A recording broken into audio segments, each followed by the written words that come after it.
हाँ तो नमस्कार, आप सभी का स्वागत है एजुकेशन पॉइंट गनौल पर। आज हम लोग देखने वाले हैं कक्षा 10 का गोधूली। कक्षा 10 गोधूली हिंदी काव्यखंड का चैप्टर नंबर 5 भारत माता ग्रामवासिनी, जिसके लेखक जो हैं सुमित्रानंदन पंत हैं। और हम इस वीडियो में इस पाठ के जितने भी ऑब्जेक्टिव क्वेश्चन बन सकते हैं मैं आप लोगों को बताने का प्रयास करूंगा।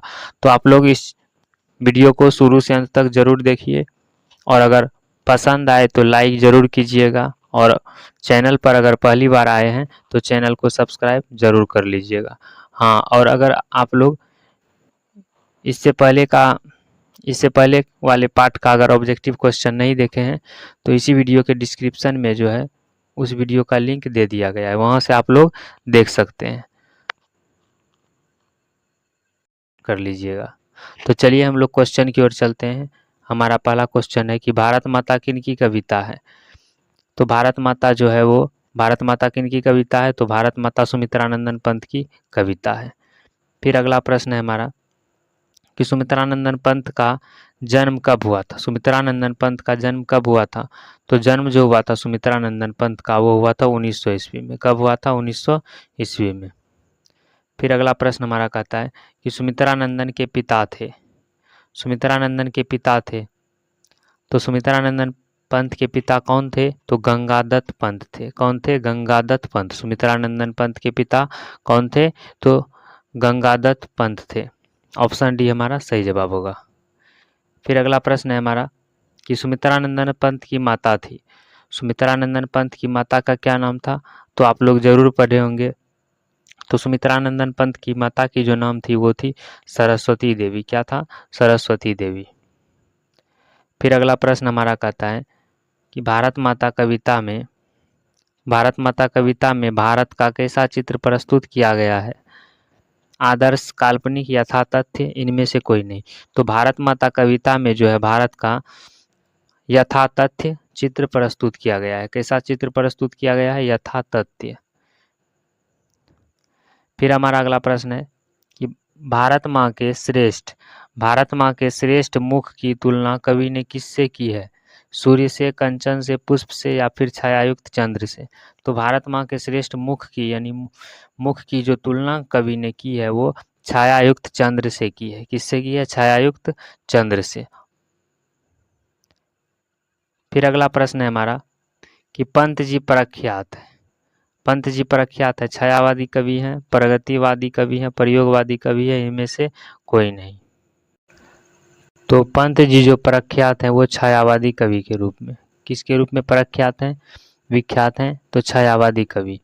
फिर हमारा अगला प्रश्न आता है, तो प्रश्न कहता है कि पंत जी को किस रचना के लिए भारतीय ज्ञानपीठ पुरस्कार मिला।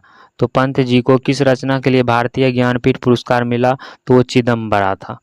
किस रचना के लिए मिला, तो चिदम्बरा की रचना के लिए जो है सुमित्रानंदन पंत को भारतीय ज्ञानपीठ पुरस्कार मिला। तो हमारा अगला प्रश्न कहता है कि कवि पंत जी के अनुसार भारत माता का आंचल कैसा है, फूल से भरा, धूल भरा, सुख से भरा या दुख से भरा। तो कवि पंत जी के अनुसार भारत माता का जो आंचल है वो धूल से भरा है। किससे भरा है, धूल से। फिर हमारा अगला प्रश्न कहता है कि पंत की प्रमुख काव्य कृति है। पंत की प्रमुख काव्य कृति है उच्छ्वास, ग्राम्य, चिदम्बरा, उपर्युक्त सभी। तो पंत की प्रमुख काव्य कृति जो है इनमें से सभी है, यानी उपर्युक्त सभी। फिर अगला प्रश्न हमारा कहता है कि कवि के अनुसार यानी ये भारत माता जो काव्यखंड है इसका कवि जो कहते हैं, कवि के अनुसार भारत माता के कितने संतान नग्न, तन, भूखे और शिक्षित और निर्धन है, अशिक्षित और निर्धन है। कवि के अनुसार भारत माता के कितने संतान नग्न, तन, भूखे और अशिक्षित और निर्धन है। तो 30 करोड़ जो संतान है इसके भारत माता के वो नग्न, तन, भूखे और अशिक्षित और निर्धन है। कितना है, 30 करोड़। फिर अगला प्रश्न हमारा कहता है कि सुमित्रानंदन पंत रचित कविता भारत माता किस काव्य संग्रह से संकलित है। तो सुमित्रानंदन पंत रचित कविता भारत माता जो है वो मिट्टी की मूर्तें उदासीनी में, वह अपने घर में परवासिनी, ज्ञान मूड गीता प्रकाशिनी, उपर्युक्त सभी। तो सुमित्रानंदन पंत रचित कविता जो भारत माता है वो इन तीनों काव्य से जो है संग्रहित से संकलित किया गया है, इन तीनों से। फिर हमारा अगला प्रश्न कहता है कि भारत माता ग्रामवासिनी, भारत माता ग्रामवासिनी खेतों में फैला है श्यामल धूल भरा मैला सा आंचल। प्रस्तुत पंक्तियां किस कविता से ली गई है? तो भारत माता ग्रामवासी खेतों में फैला है श्यामल धूल भरा मैला सा आंचल। प्रस्तुत पंक्तियां जो है वो भारत माता कविता से ली गई है। किस कविता से ली गई है? भारत माता से। फिर हमारा अगला प्रश्न है कि किस कवि का आरंभिक काव्य, यानी किस कवि का आरंभिक कविता यानी काव्य प्रकृति और सौंदर्य के प्रेमी कवि की संवेदनशील अभिव्यक्तियों से परिपूर्ण है? तो किस कवि का आरंभिक काव्य प्रकृति और सौंदर्य के प्रेमी कवि की संवेदनशील अभिव्यक्तियों से परिपूर्ण है? तो सुमित्रानंदन पंत है। कौन से कवि हैं? सुमित्रानंदन पंत। फिर अगला प्रश्न हमारा कहता है कि सुमित्रानंदन पंत ने मिट्टी की प्रतिमा उदासीनी किसे कहा है? तो सुमित्रानंदन पंत ने जो है मिट्टी की प्रतिमा उदासीनी जो है वो भारत माता को कहा है। किसे कहा है? भारत माता को। फिर अगला प्रश्न हमारा कहता है कि स्वर्ण शस्य पर पद तल लुंठित धरती सा सहिष्णु मन कुंठित। प्रस्तुत पंक्तियां किस कविता की है? तो ये पंक्ति जो है ये भारत माता कविता से ली गई है। किससे ली गई है? भारत माता। फिर अगला प्रश्न है हमारा, इनमें से कौन सी रचना कवि पंत की नहीं है? ग्राम्या, स्वदेशी, चिदंबरा, उच्छ्वास। तो इनमें से जो है वो स्वदेशी जो है पंत की यानी सुमित्रानंदन पंत की जो है रचना, ये कवि रचना नहीं है। कौन सी? स्वदेशी। फिर अगला प्रश्न हमारा है कि कवि पंत के अनुसार भारत माता है ग्रामवासिनी, नगरवासिनी, परवासिनी, इनमें से कोई नहीं। तो कवि पंत के अनुसार भारत माता जो है वो ग्रामवासिनी यानी भारत माता कहाँ निवास करती है? तो ग्राम में, गांवों में। फिर अगला प्रश्न है कि जन्म के 6 घंटे बाद किनकी माता का देहांत हो गया था? यानी देहांत बोले तो मृत्यु हो गया था। जन्म के 6 घंटे बाद किनकी माता का देहांत हो गया था? तो वो सुमित्रानंदन पंत की माता का जो है वो 6 घंटे बाद देहांत हो गया था।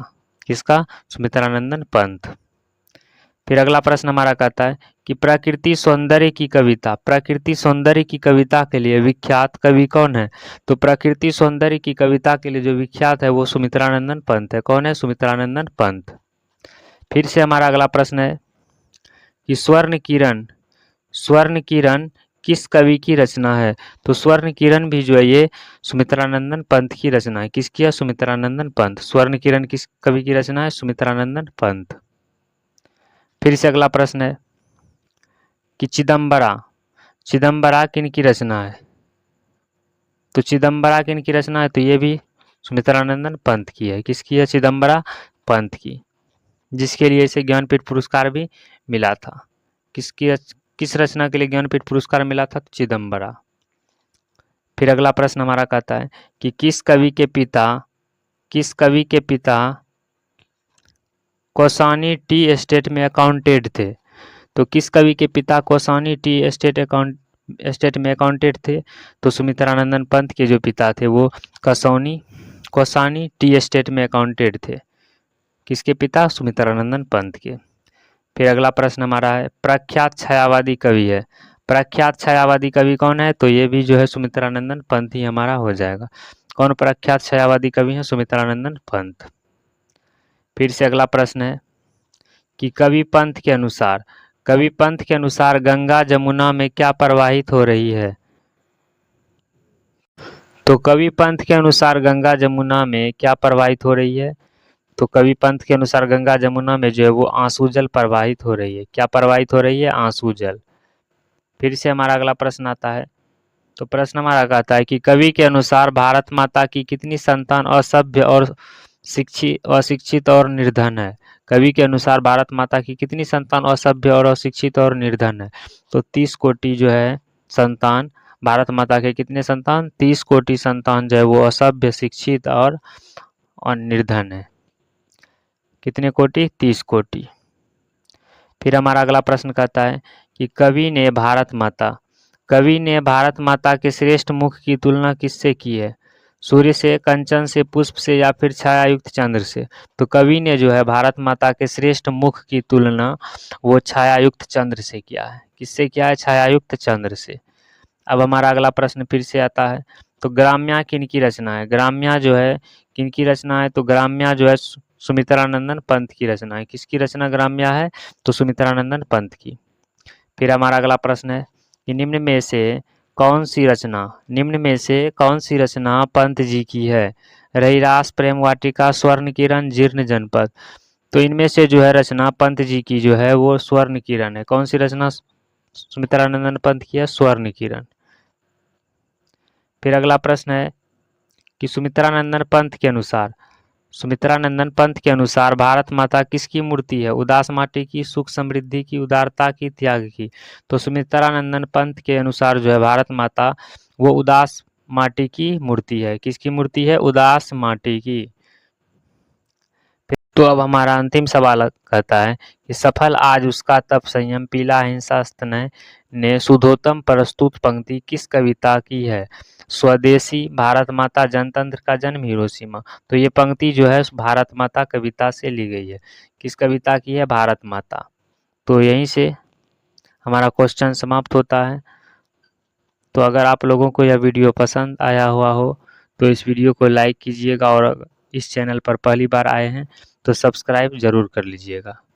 तो चलिए मिलते हैं अब अगले वीडियो में। अभी के लिए जय हिंद।